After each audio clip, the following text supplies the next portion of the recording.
Fishing is supposed to be peaceful, but have you ever wondered what's really lurking beneath the water? Did you know, in the silence of a secluded lake or a deserted beach, you might catch something that isn't a fish, something that will make your blood run cold? Today, you'll hear 4 true fishing horror stories, where a simple trip turns into a brush with death. From dark secrets hidden at the bottom of a lake, to a deranged killer waiting in the woods, a terror that starts at the water's edge and follows you all the way to your bedroom door. After hearing these stories, you may never have the courage to go fishing alone again. Throughout my life, I would go through phases of different hobbies. I'd pick something that interests me, obsess over it for a year or so, and then find something new to keep myself entertained. During the summer of 2023, I was big into fishing. About an hour's drive away is a shore house my family has owned for decades that's on the water with a lagoon and small Boston whaler. My friends and I would take frequent trips there to fish and just chill. It was the following October after summer when my 2 friends, Mark and Ethan, decided to hit the shore house for a weekend to try to catch some striper, as they're abundant during the fall months. Mark was an avid fisherman, which was a big reason why I got into the whole fishing craze in the first place. Unfortunately, during this time, our boat was out of the water due to maintenance, so we'd have to fish off the beach and piers. This was no problem though, as Mark had all the necessary rods and gear to do so. We got together on a Friday afternoon, and I drove us all down. When we got there, we fished during the day off different piers along the inlet. Night rolled by, and only one of us had caught fish, which was Mark, of course. It was just a small base, though, nothing too exciting. Bummed about our luck, we decided to stay up late to fish off the beach during the night. Mark said he knew a good beach spot about 15 minutes away, which took us down a desolate road with woods on both sides. It opened up into a small gravel parking area, or at least what seemed like one. Mark said since we'd have to walk a little ways to the spot, we should take everything we need now so we won't have to go back to the car to get anything. We planned on staying up to catch the sunrise, so we packed accordingly. We walked about 5 minutes down this path, which opened up into a massive beach. We set up camp, which consisted of beach chairs, a speaker, and 2 coolers. One filled with ice for fish, and one filled with snacks, water, and beers. Mark brought these massive fishing rods that were ideal for beach fishing, and also rod holders that you would hammer into the sand. He also had these little bells that connect to the tip of the rod to notify you of any movement. We all cast our rods, cracked a couple beers, and played the waiting game. Within 2 hours, each of us had caught decent-sized fish, which definitely lightened our spirits. We were having a great time, music blasting, knowing that no one was around on this deserted beach. Mid-conversation, Ethan stopped talking, lowered the music, and jolted his head to the left. He asked if we heard that, to which we replied, "Heard what?" It looked like he was concentrating on something for a second and then said, "I heard someone yell something." We obviously thought he was hearing things or just joking with us, but he insisted he heard someone yell out something that sounded like a yo or a hey. Either way, it seemed unlikely, given that we were on some hidden beach at like 1 a.m., so he quickly forgot about it, and our conversation resumed. It definitely made us more aware, though. A couple of minutes later, right after I cast in a fresh hook, I noticed something out of the corner of my eye. There was something on the beach in the distance, but I couldn't see what exactly. The others noticed it too.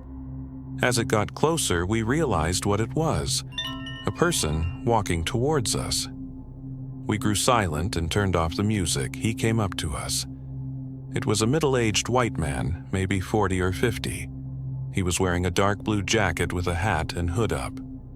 The way he walked up to us was really sketchy, and he had this intimidating look on his face. We said, "What's up?"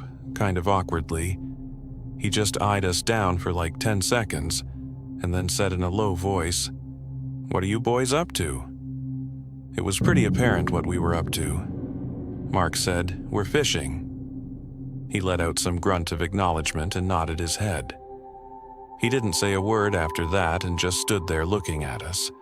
And then the rods, and then the water. We shot each other looks, thinking he was going to try and rob us.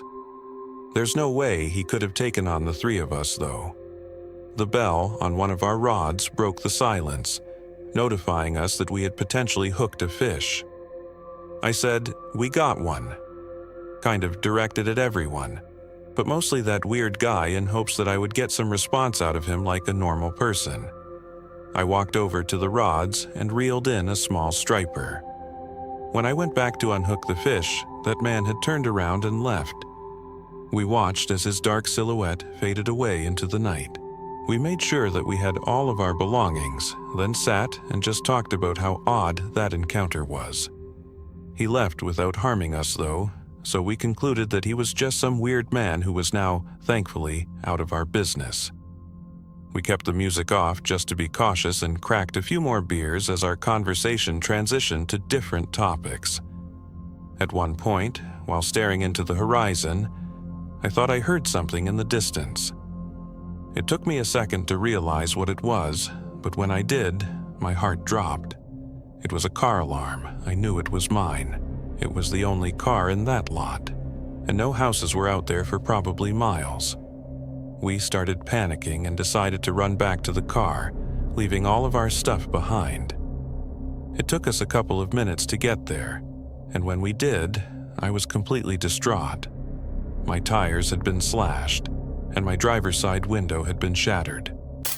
I got on my phone with the police immediately and told them my location and situation.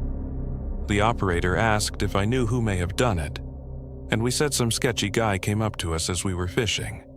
She asked if I knew where he went, and I said no. Just as I said this, we heard rustling in the woods around us. My heart rose into my throat. I felt trapped. We frantically ran like 200 yards down the road and hid in the trees. I told the operator this, and she said to stay hidden and keep quiet. Within 10 minutes, we saw 2 cop cars speed past with their lights on. We ran back to the car and saw 3 officers searching the area. Multiple things had been stolen, including my wallet, some cash that was in the glove box, and the remainder of Mark's fishing gear. They found a large knife lying on the ground nearby, which they took for fingerprints and evidence. I told them the whole story with my adrenaline still pumping. They said we were smart to run away and hide, as it's very likely this man meant us harm. Those words made me appreciate my life so much more. The officers made us feel safe and were nice enough to help us pack up the equipment and carry it back. They took down our information and gave us a ride back to the house. We stayed up all night reflecting on what had just happened. That morning, Ethan got us a ride up north, and I picked up my car from the shop a few days later. To this day, this is by far the most frightening experience I've ever had. What was supposed to be a normal fishing trip became a terrifying ordeal that cost me hundreds of dollars worth of damages. I never got a call back from the police, meaning that guy is probably still out there. Needless to say, I gave up fishing as a hobby and haven't touched it since. There's a nice hidden lake a short walk away from my house in Parsonsfield, Maine. I've been going fishing there for as long as I've lived here. It's hidden away from any roads or houses. It has perfect privacy, and I would always be the only one out on the lake fishing. In fact, I would leave my kayak in the same spot by the lake whenever I wasn't using it. It was easier than lugging the thing back and forth through the woods to my house anytime I wanted to use it.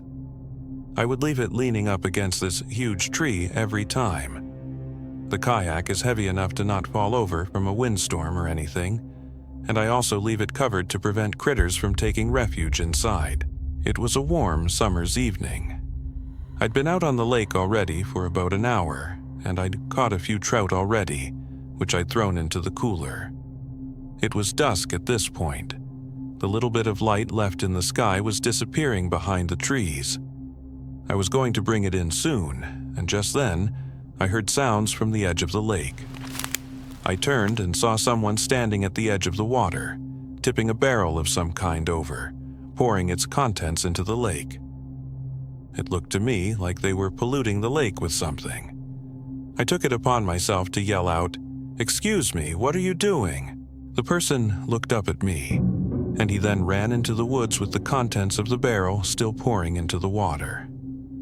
I looked more closely at the liquid being poured out into the lake, and it looked like a dark red liquid. Though it was dark out, so I can't say with 100% certainty if it was red, but it was very dark. I felt a sense of unease creep up throughout my body. I decided I wanted to leave. I'm a big nature guy though, and seeing people littering or polluting the environment makes me sick. I genuinely couldn't resist shouting something out to that person, but I didn't feel comfortable here any longer. I planned on reporting this to the Department of Environmental Protection. I paddled the kayak back to my usual spot. I took all of my gear off the kayak before pulling it out of the water. As I was putting the cover over the kayak, I heard one single snap of something not far away, like the crunch of something under a person's shoe. I turned and was about to say, "Who's there?" But I decided against it. I finished covering the kayak quicker than I ever had before. I didn't even bother standing it up to lean on the tree this time. I left it on the ground. I picked up my gear and cooler and started quickly walking out of the woods and out to the road which led to my house. It was only a couple minutes of a walk, and I was back home. I kept looking over my shoulder the entire time, though, thinking someone was behind me. I put my gear in the shed real quick, then went inside. I never locked the door so quickly. I was genuinely spooked. I rinsed off the trout and put them in the fridge, planning on cooking them tomorrow. Tonight, I just heated up some leftovers. As the food was in the microwave, there was a knock at my front door.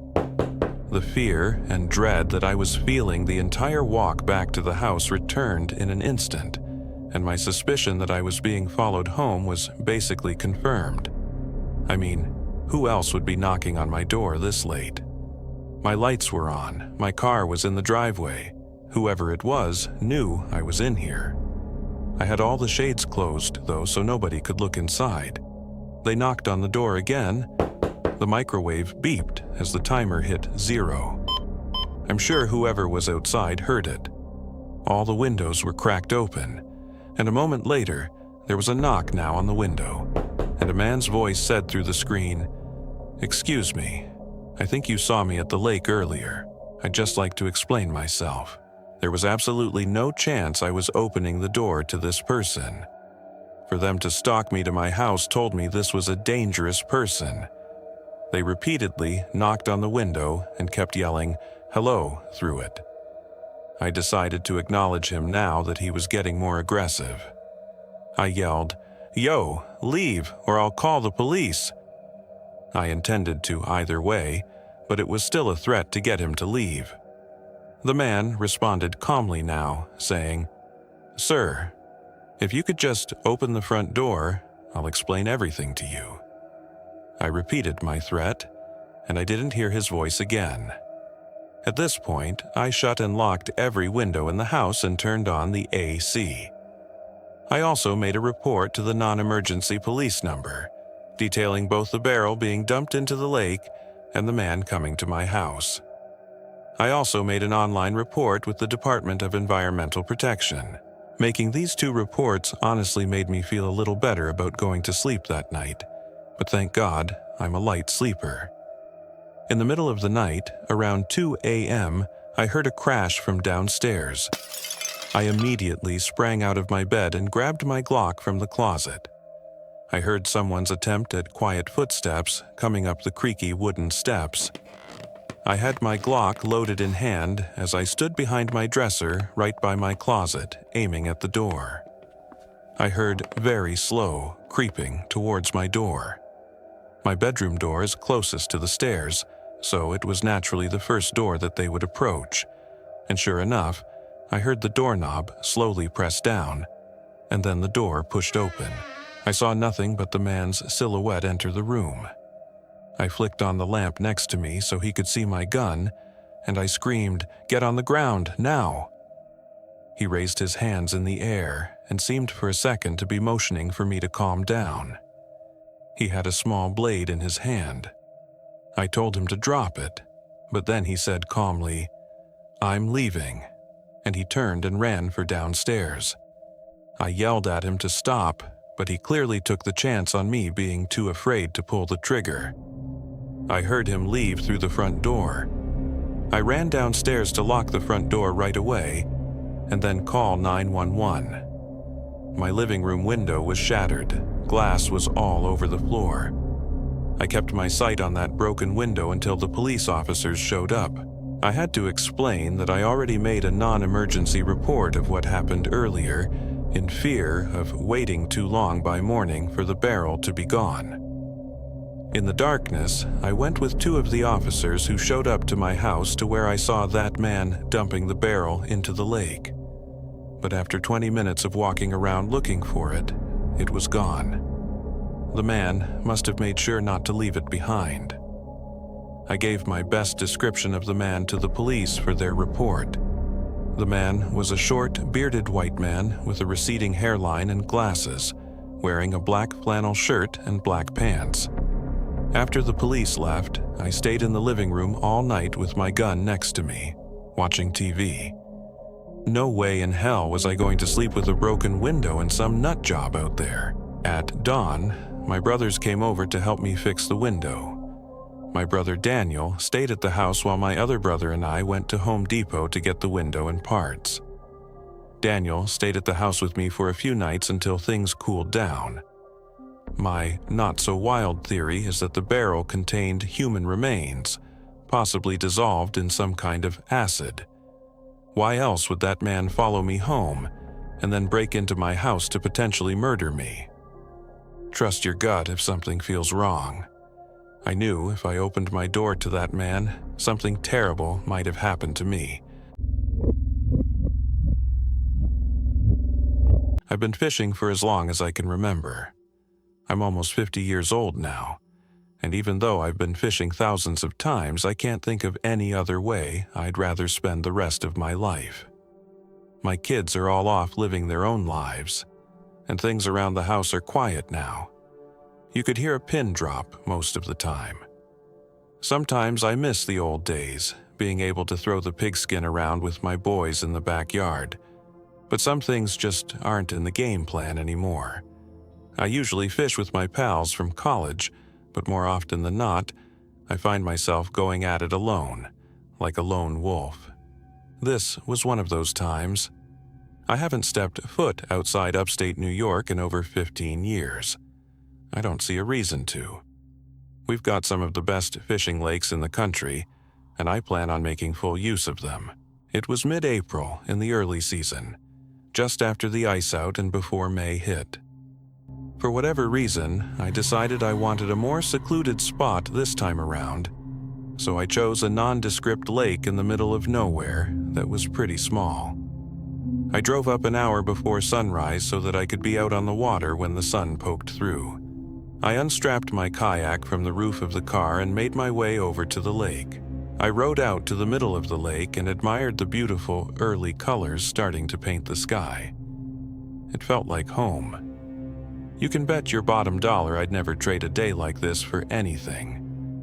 It was a little chilly, but I've got skin like steel. I could tell the sun was just about to appear in the sky, so I started gearing up. I was shooting for a largemouth bass, so I made my way back to the outside edge of the weed beds, planning to move back toward the middle of the lake if I got skunked. I went for a 6.5-foot medium-action spinning rod with 9-pound monofilament line. I was using a wacky rig, which is a 4-inch rubber stick worm, my go-to for catching largemouth. Just before I was about to start what would hopefully be a swell day on the water, I noticed something strange across the lake. I couldn't quite see what was going on, but I could tell that there was movement. At first, I thought it was a fellow fisherman, but curiosity got the better of me. I reached into my knapsack and pulled out my pair of binoculars I use for bird watching. I looked across the lake, and there were 3 figures wearing dark colors and hoods covering their faces. They looked like they were digging a hole or something on the edge of the lake. I kept watching. They finished their hole, and while I was expecting them to put something inside it, they actually did the opposite. One of them pulled something out of the hole, which I couldn't make out even with my binoculars. Then the other 2 did the same, pulling out a few more things that I couldn't quite see. I was beyond confused. Then I watched as they started tossing the items into the lake, each one making a distinct splash as it smacked the water. Something was wrong. Out of nowhere, a wave of fear washed over me. I didn't know who these people were, but I started thinking they might be dangerous. I didn't know what to do. Thankfully, they started to leave without noticing me. I thought about turning a blind eye, but couldn't bring myself to do it. I waited until they disappeared into the woods and slowly rowed my way over. I was shaking at this point. I got to the spot where I was pretty sure they had tossed everything. I started fishing. Only this time, I wasn't fishing for fish. I was going for something else entirely. I fished around for about an hour with no luck. I had to try something different. I racked my brain trying to figure out what I could do, and just then, I remembered my depth checker. I had it tucked away in my Volvo. I was determined at this point. I rowed back to shore, returned to my car, retrieved the depth checker, and rowed back to the spot. I was sweating heavily at that point. I poked around for a bit, feeling nothing but squishy lake bottom, and then I felt something hard, something metal. I made a mental note of the spot and grabbed my rod. I took the rig off and replaced it with the largest hook I had. I let the spool out slowly, my pointer finger feeling the gentle movement of the line. 40 years of fishing experience went into this one catch. I felt a slight resistance in the line. It had hit something. I moved the line around slowly, hoping I'd be able to snag it on whatever was down there. After about a minute, the line tugged a little harder than was normal. I was snagged. I reeled in slowly, careful not to drop my catch. What I pulled out of the water had me shivering in my boots. I stared at the black 9mm on the end of my line. Those thugs had thrown a gun into the lake. I didn't feel safe anymore. I didn't even bother looking around for the other items. I reeled the gun into my kayak, careful not to touch it, and hightailed it out of there. As soon as I got to dry land, I called the police. They launched a full investigation and recovered several more unsettling things from the lake. I insisted on watching them conduct their search because I needed to know what was at the bottom of that lake. They found a keychain with like 7 keys on it, and a bunch of old foreign coins from different countries wrapped in a cloth. The most eerie thing they found, though, was a locket. It was waterlocked, so the pictures inside were faded and unintelligible. The police told me they'd contact me if they ever connected these dots to some kind of crime. They never called me, though, but the story didn't end there. One night, I don't remember how many days after this incident, I heard someone in my front yard say, "That was the car, I know it." And then, people were snooping around my yard. They never rang the bell or knocked on the door, but I heard multiple people circling my house, and then they just left. I have no idea if they were the same people, and if they were, I have no idea if I'm being watched any time I leave my house. I alerted the police once more, hoping this would reopen the investigation, but nothing became of it once again. I still have so many questions. Why would those items be buried in the first place? And why would those people go back just to dig them up and hide them again? Maybe they realized that there was a greater chance they'd be found in the ground, so they went back and threw them in the lake. Or maybe those items had been in that hole for years, and they decided to dig them up for some reason. All in all, this was the strangest thing that has ever happened to me while fishing.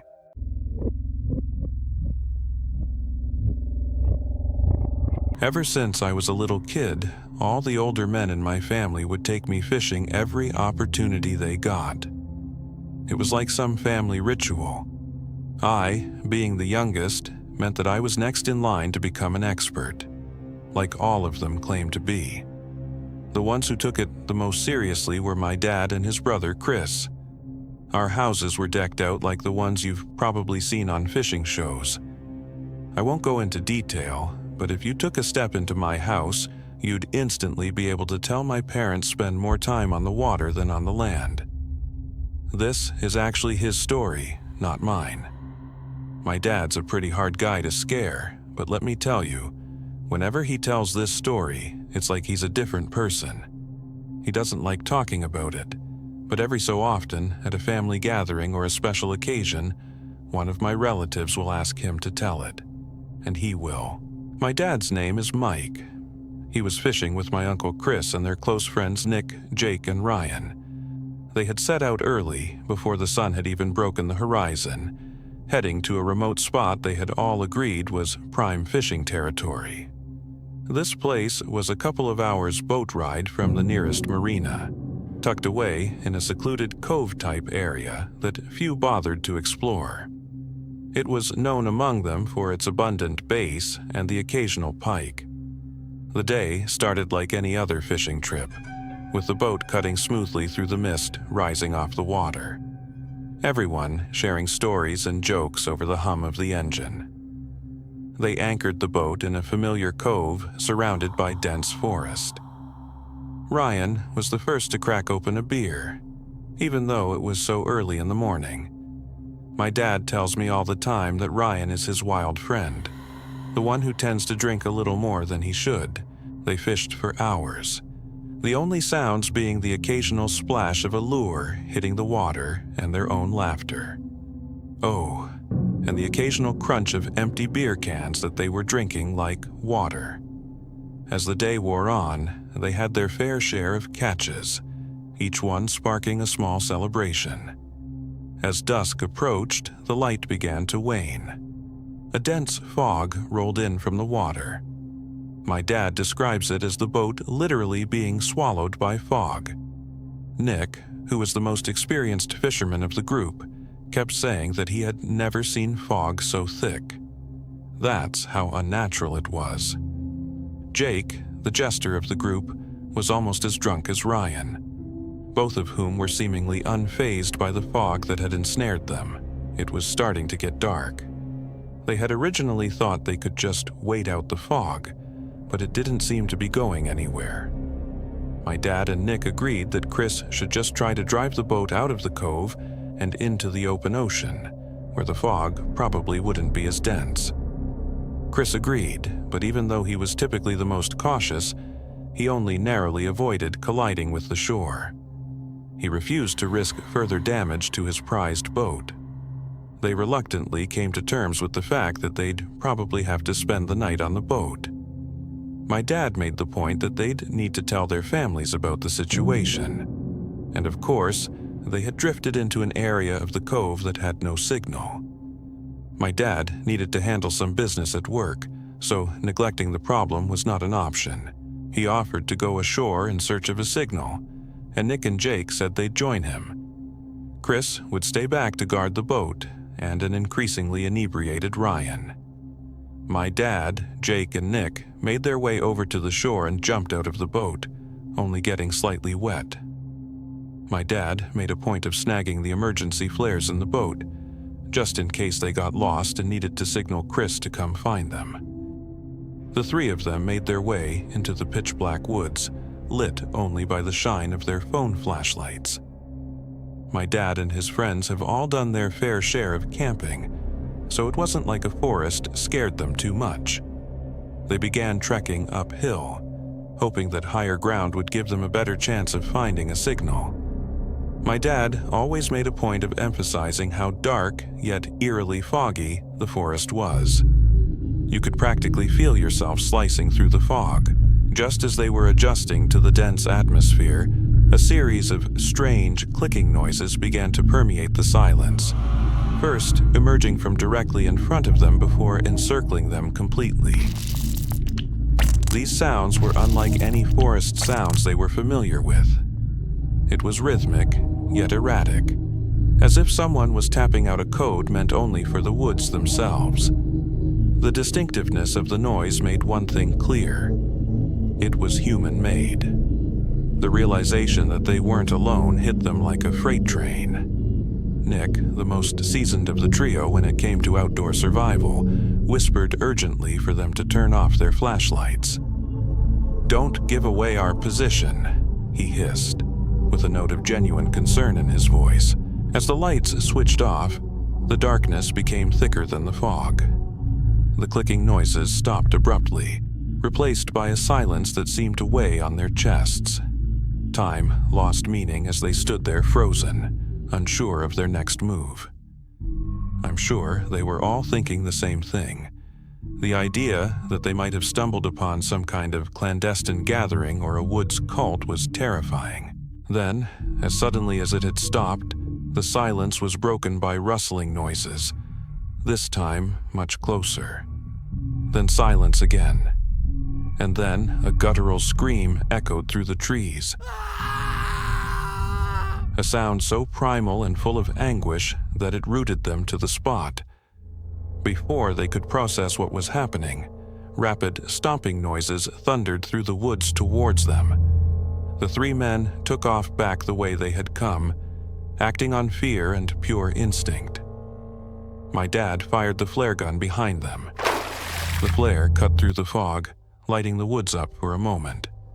The woods were as clear as day, and the sight that met their eyes was nothing short of horrifying. Illuminated by the flare's red glow was a pack of more than 10 individuals, dressed in what could only be described as tribal attire. Some of them brandished wooden spears, but the light from the flare only lasted a split second. Jake screamed and almost stumbled, but Nick quickly grabbed his arm to keep him upright. My dad describes this part as the most overwhelming feeling of pure terror he has ever experienced. The forest seemed to fight against them as they fled, ducking under branches and jumping over roots. By some miracle, they emerged from the tree line, panting and disoriented, but alive. They screamed at Chris to start the engine, the urgency in their voices leaving no room for question. Chris complied immediately, and the boat lurched forward just as their pursuers reached the shoreline. In the chaos, my dad fired the last flare into the air, back towards the shore. For a split second, as the flare's light pierced the fog, they saw their pursuers at the water's edge. It was freakish. There must have been at least 15 of them, just standing motionless at the water's edge. The flare's light faded, and it was dark again. Chris managed to get a safe distance away and stop the boat. After the engine was off, the only sounds were Jake, my dad, and Nick's breathing. My dad says he wasn't able to process what had happened for nearly an hour. He was functioning off pure adrenaline and survival instincts. They ended up taking turns keeping watch while the others slept and left first thing in the morning as soon as the fog dissipated. Funnily enough, Ryan had passed out before everything went down and doesn't remember any of the details of that night. I still get shivers down my spine when I tell this story. I can only imagine what my dad must feel when he thinks back to it.